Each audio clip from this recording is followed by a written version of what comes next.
राधे राधे दोस्तों, कैसे हैं आप सब लोग। दोस्तों, जैसा कि आप जानते हैं कि कार्तिक मास चल रहा है और कार्तिक मास में देवउठनी एकादशी से लेकर पूर्णिमा तक यानी कि 5 दिन तक एक कहानी सुनी जाती है। जो कार्तिक स्नान करते हैं उनको यह कहानी ज़रूर सुननी चाहिए, क्योंकि इस कहानी को सुनने से पूरी कार्तिक की कहानियों के बराबर लाभ होता है। तो दोस्तों, आज हम सुनने जा रहे हैं पचपिंगण की कहानी, यानी कि कार्तिक में लास्ट 5 दिनों की कहानी। दोस्तों, एक साहूकार होता है और उसकी बेटी होती है। साहूकार की बेटी बहुत सुंदर होती है। वह कार्तिक स्नान करती है। कार्तिक स्नान करने के लिए वह एक गंगा जी की तट पर जाती है। वह सुबह जल्दी उठती है और अपने स्नान आदि से निवृत्त होकर मंदिर में पूजा कर कर और फिर जब घर वापस आती थी। एक दिन राजा का बेटा शिकार खेलने जा रहा था, तो उसने देखा कि वहाँ पर उस साहूकार की बेटी की माला और मोचड़ी यानी कि पैरों की जूती गलती से वहीं रह गई और जल्दबाजी में थी वह, तो उसको ध्यान नहीं रहा और वह आ गई। अब जैसे उसने माला देखी उसकी, तो राजा का बेटा बोलता है कि मैं साहूकार की बेटी से ही शादी करूँगा। तो वो ऐसे बोलता है कि मैं साहूकार की बेटी से ही शादी करूँगा। तो तब साहूकार की बेटी कहती है कि नहीं, मेरे मन में कोई पाप नहीं है, मैं कुछ भी नहीं। तो वो मना कर देती है। तो कहता है चलो शादी ना सही, एक बार मैं उसको देख ही लूँ। तब भी साहूकार की बेटी मना कर देती है। तो वह राजा का बेटा होता है, वह नाराज हो रहता है, खाना नहीं खाता। तब राजा आदेश देते हैं कि या तो तेरी बेटी मेरा बेटा तेरी बेटी को देखे, या फिर नहीं तो जान से मरवा देंगे। साहूकार चिंतित होता है। वह आकर अपनी बेटी से कहता है कि बेटी ये बात है। तो साहूकार की बेटी कहती है कि पिताजी, राजा से आप कह दीजिए कि मेरा कार्तिक मास पूरा होने वाला है और अंतिम 5 दिन ही बचे हैं।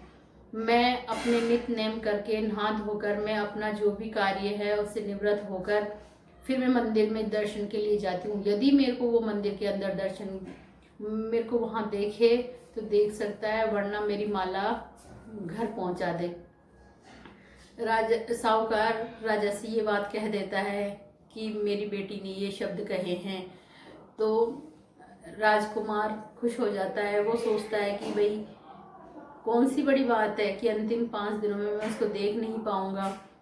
तो पहले दिन रात भर राजा का बेटा है जो पूरे मंदिर में चक्कर लगाता रहता है कि वह सुबह के टाइम पे आएगी तो मैं उसको 4 बजे देख लूँगा।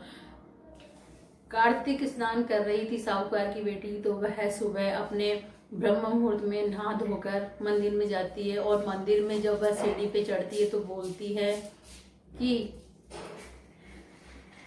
हे राधा दामोदर जी महाराज, हे कार्तिक के ठाकुर जी महाराज, मैंने अपने धर्म से अपने मन से आपके व्रत किए हैं, कार्तिक स्नान कर रही हूँ, जो भी सेवा भगवान आपका नाम लेती हूँ, सेवा करती हूँ, आराधना करती हूँ, तो मेरे मन में कोई पाप नहीं है। मैं आपकी सीढ़ियों पर पैर रख रही हूँ, पापी दुष्टि की नज़र भी मेरे ऊपर ना पड़े। तो ऐसा कहकर वो चली जाती है मंदिर में और पूजा करती है और वापस आ जाती है। वह तोते से कहती है कि सुआ सुआ तू ही मेरा धर्म का भाई है, और उस पापी दुष्ट से कह देना कि मेरी एक रात पूरी हो चुकी है, 4 बाकी है, मेरी माला और मोचड़ी मेरे घर पहुंचा दे।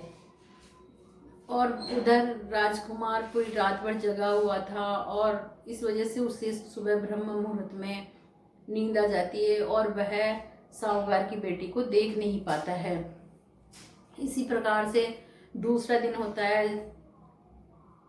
तब राजकुमार सोचता है कि मुझे कल तो नींद आ गई थी, मैं ऐसा करता हूँ कि मेरे हाथ की अंगुली में चीरा लगा लेता हूँ, इसके दर्द से मुझे नींद नहीं आएगी और मैं उस सुंदर लड़की को देख पाऊंगा।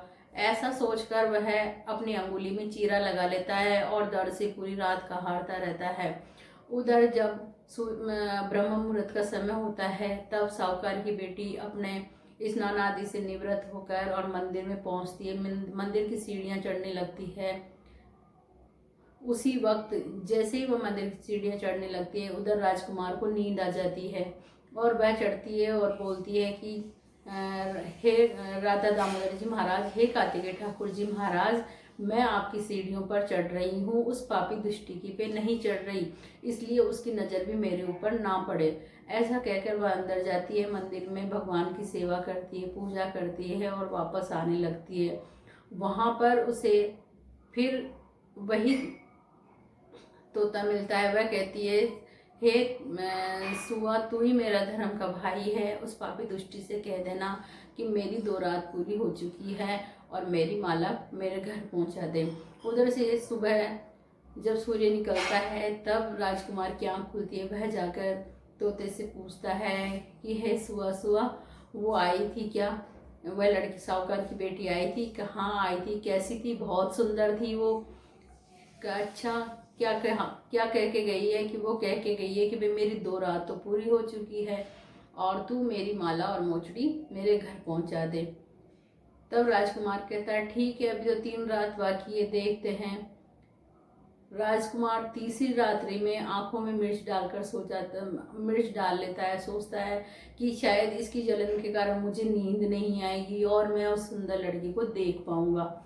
ऐसा कहकर राजकुमार रात्रि के समय वही मंदिर में चला जाता है और आंखों में मिर्च डाल लेता है और पूरी रात भर मिर्च से झटपटाता रहता है दर्द के मारे। और सुबह के टाइम ब्रह्म मुहूर्त के समय जैसे ही साहूकार की बेटी आने वाली होती है और उसको नींद आ जाती है, साहूकार की बेटी सीढ़ियों पे चढ़ती है और बोलती है, हे कार्तिकेय ठाकुर जी महाराज, मैं आपकी सीढ़ियों पे चढ़ रही हूँ। हे त्रिलोकीनाथ, आप मेरी रक्षा करें, उस पापी की नज़र मेरे ऊपर ना पड़े। ऐसा कहकर वह जाती है, मंदिर में पूजा करके वापस आती है। फिर वही तोता मिलता है। वह कह के आती है उसको, सुआ सुआ, तू ही मेरा धर्म का भाई है और उससे कह देना कि मेरी 3 रात पूरी हो गई है और मेरी माला मेरे घर पहुंचा दे। जैसे ही वह चली जाती है और राजकुमार की आंख खुलती है, राजकुमार बोलता है, हे तोता, वह आई थी? कि हाँ आई थी। कि कैसी थी? वो तो कल से भी बहुत सुंदर लग रही थी। तोता उसे कहता है और वह पछताता है कि भाई मैं उसे देख नहीं सका। तो वह सोचता है कि अभी तो 2 रात बाकी है, कोई बात नहीं है। चौथी रात में वह कांटों का बिछौना कर लेता है कि मैं इस कांटों के बिछौने पे सोऊंगा तो मुझे नींद नहीं आएगी। वह पूरी रात भर तो इधर उधर करवट से तड़पता रहता है, कहारता रहता है दर्द के मारे। जैसे ही उसे उसके कांटे चुभते हैं और वही ब्रह्म मुहूर्त समय जैसी साहूकार की बेटी का आने का टाइम होता है और राजकुमार को फिर से नींद आ जाती है। और साहूकार की बेटी चौथे दिन भी अपनी सेवा पूजा करके भगवान के मंदिर से वापस आती है और उस तोते से वापस बोली आती है कि हे भाई, मेरी 4 रात पूरी हो गई है, कल मेरी आखिरी रात है और उससे कह देना कि वह मुझे 4 रात में नहीं देख सका और मेरी माला और मोचड़ी मेरे घर पहुंचा दे। ऐसा करके साहूकार राजकुमार फिर पूछता है उसे, तो कहता है, ओहो, आज तो और दिनों से भी बहुत सुंदर लग रही थी वह। अच्छा, कब मेरे पास एक ही रात बची है और मैं उसको जरूर देखूंगा और मैं सोऊंगा भी नहीं। ऐसा करके राजकुमार अपने शरीर पे घाव कर लेता है और उनमें नमक डाल लेता है कि देखें, आज तो मेरे इन घावों की वजह से मुझे नींद नहीं आएगी, तो शायद मैं उसे देख सकूं। राजकुमार के मन में पाप था, इस वजह से उसको सुबह के टाइम ठाकुर जी महाराज निंद्रा में भेज देते थे और वह सो जाता था। उधर साहूकार की बेटी अपने नित्य कर्मों पे और सत्य कर्म पर अड़ी थी, इस वजह से वह अपनी सेवा पूजा कर रही थी। वह पांचवें दिन वह सुबह के समय ब्रह्म मुहूर्त के समय आती है और वही अपनी पूजा पाठ करके और कह के जाती है कि भाई उसकी नज़र मेरे ऊपर ना पड़े और हे सुआ, तू ही मेरा धर्म का भाई, तूने मेरा 4 दिन तक साथ दिया है और आज बोल देना मेरी पूरी 5 रात पूरी हो चुकी है और मैं अब कल से नहीं आऊँगी, मेरा कार्तिक का महीना भी पूरा हो गया है और उस पापी दुष्टी की नज़र मेरे ऊपर नहीं पड़ी है और वो मुझे देख भी नहीं सका है। इस वजह से वह कल सुबह, आज सुबह ही मेरी माला और मोचड़ी मेरे घर पहुंचा दे। राजकुमार जब उठता है नींद से तब वह पूछता है, सुबह सुबह वह आई थी? सुबह बोलता है, हाँ आई थी और दिनों से भी सबसे सुंदर लग रही थी, पर हे पापी वह ऐसे बोल के गई है कि वह 5 दिनों में मुझे नहीं देख सका, इस वजह से अब वह मेरी माला और मोचड़ी मेरे घर पहुंचा दे। तब वह राजकुमार बहुत दुखी होता है, बहुत निराश होता है और भगवान के मंदिर में हाथ जोड़कर कहता है, हे भगवान मैं पापी था, इस वजह से आपने मेरा साथ नहीं दिया। वह सत्य कर्म पर थी, इस वजह से आपने उसका साथ दिया। इसलिए राजकुमार महल में चला जाता है और कहता है कि मैं उस साहूकार की बेटी को अपनी धर्म की बहन बनाऊंगा और यह जो माला और मोचड़ी है मैं इसको सोने की मंडवा कर दूंगा। वह सोने की बनवा कर देता है और पूरे अपने पूरे राज्य को एकत्रित करता है और सबके सामने साहूकार की बेटी को धर्म की बहन बनाता है। हे ठाकुर जी महाराज, उस लड़की की लाज रखी वैसी सबकी रखना। जय श्री राधे।